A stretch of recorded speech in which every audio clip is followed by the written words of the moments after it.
അസ്സലാമു അലൈക്കും വറഹ്മത്തുള്ളാഹി. മക്കയിൽ ഹറം ഷെരീഫിൻ്റെ തൊട്ട് പുറത്തുള്ള തൻഈം എന്ന് പറയുന്ന പ്രദേശത്തെ മസ്ജിദു ആയിഷയിലാണ് നമ്മളിപ്പോൾ ഉള്ളത്. റസൂലുള്ളാഹി സ്വല്ലല്ലാഹു അലൈഹി വസല്ലമ തങ്ങൾ ഉംറ ചെയ്യുവാനായി ഒരു മീഖാത്തായി നിർണയിച്ച ഒരു സ്ഥലമാണ് തൻഈം എന്നുള്ളത്.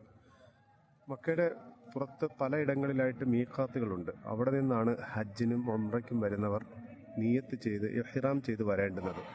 ഇവിടെ ഹറമിൽ നിന്നും അരമണിക്കൂറിൽ ഉള്ളിൽ യാത്ര ചെയ്താൽ എത്തിച്ചേരാവുന്ന ഒരു സ്ഥലമാണ് തൻഈം എന്നുള്ളത്. ഇവിടുത്തെ പള്ളിയിലാണ് എല്ലാവരും വന്ന് ഇഹ്റാം ചെയ്ത് പോകുന്നത് ഉംറ നിർവഹിക്കുവാൻ വേണ്ടിയിട്ട്. സൗദി അറേബ്യയിലെ വിവിധ പള്ളികൾ വ്യത്യസ്തങ്ങളായ മനോഹരങ്ങളായ രീതിയിൽ പണി കഴിപ്പിച്ചിട്ടുള്ളവയാണ്. ഈ ഗവൺമെൻറ് ഇവിടെ നിർമ്മിച്ചിട്ടുള്ള ഈ പള്ളി എത്ര മനോഹരമാണ്. നല്ല വായുസഞ്ചാരവും അതേപോലെ തന്നെ നല്ല വെളിച്ചം കിട്ടാനും പറ്റുന്ന നിലയിൽ പള്ളികളൊക്കെ വിശാലമായിട്ട് സജ്ജീകരിച്ചിട്ടുണ്ട്. ഇതിൻ്റെ പുറത്ത് വിശാലമായ പാർക്കിംഗ് സൗകര്യങ്ങളും വുളു എടുക്കാനുമുള്ള മറ്റ് ടോയ്ലറ്റ് സൗകര്യങ്ങളും ഒക്കെ അള്ളാഹുവിൻ്റെ സഹായത്താൽ ഇവിടെ ലഭ്യമാണ്.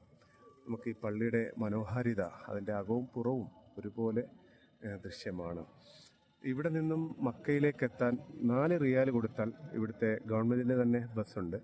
4 റിയാൽ അങ്ങോട്ടും 4 റിയാൽ ഇങ്ങോട്ടും കൊടുത്താൽ ഇവിടെ വരാൻ കഴിയും. അതുപോലെ പ്രൈവറ്റ് ടാക്സി സർവീസുകളും കുറഞ്ഞ റിയാലിൽ ഇവിടെ ലഭ്യമാണ്. പല നാടുകളിൽ നിന്നുള്ള പല വേഷം ധരിക്കുന്ന പല സംസ്കാരമുള്ള ആൾക്കാർ ഇവിടെ എത്തി പുരുഷന്മാരൊക്കെ 2 തുണികൾ, ഒരു തുണി ഉടുക്കുകയും ഒരു തുണി ചുറ്റുകയും ചെയ്തുകൊണ്ട് ഇഹ്റാമിൻ്റെ വേഷത്തിൽ ഇവിടെ എത്തിച്ചേരുന്നു.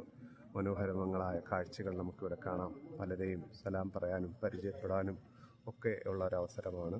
പുണ്യം നേടാൻ ധാരാളം അവസരം ഹറമുകളിൽ ലഭ്യമാണ്. ഓരോ മനുഷ്യരും അള്ളാഹു എന്ന ചിന്തയിലേക്ക് പരലോക രക്ഷ കാക്ഷിച്ചുകൊണ്ട് ഇവിടെ എത്തിച്ചേരുന്നു. എല്ലാവരും ജീവിതത്തിൽ ഒരിക്കലെങ്കിലും ഇവിടെ എത്തിച്ചേരാൻ വേണ്ടി പരിശ്രമിക്കുക. അള്ളാഹു അതിന് തൗഫീഖ് നൽകി അനുഗ്രഹിക്കുമാറാകട്ടെ. അസ്സലാമു അലൈക്കും.